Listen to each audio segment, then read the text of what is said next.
ఇంత ముందే చెప్పినట్టుగా మేము ఏమడిగినా బాబు ఇదిగో రైతాంగం పరిస్థితి బాగోలేదు, వ్యవసాయదారులు నాశనం అయిపోతున్నారంటే తిరుపతి లడ్డూలో పందికోవు కలిసింది.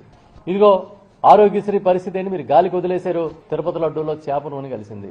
ఇది మీ పరిస్థితి. ఈ కల్తీ అని చెప్పి ఈ కట్టు కథలతో పిట్ట కథలతో మీరు గడిపేస్తూ ఇవాళ పరిస్థితి ఎక్కడికి వచ్చింది?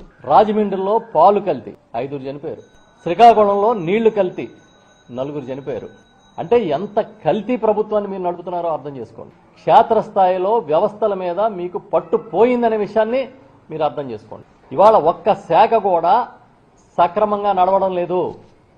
ఎందుకంటే మీ దగ్గర మంత్రులకు కానీ ఎమ్మెల్యేలకు కానీ మార్కులు పడాలంటే జగన్మోహన్ రెడ్డి గారినో వైఎస్ఆర్లో ఉన్న నాయకులనో వైఎస్ఆర్ పార్టీనో దుమ్మెత్తి పోస్తే బూతులు తిడితే చాలు. అది వాళ్ళ పెర్ఫార్మెన్స్ అనేది మీరు ఎప్పుడైతే ఫిక్స్ చేశారో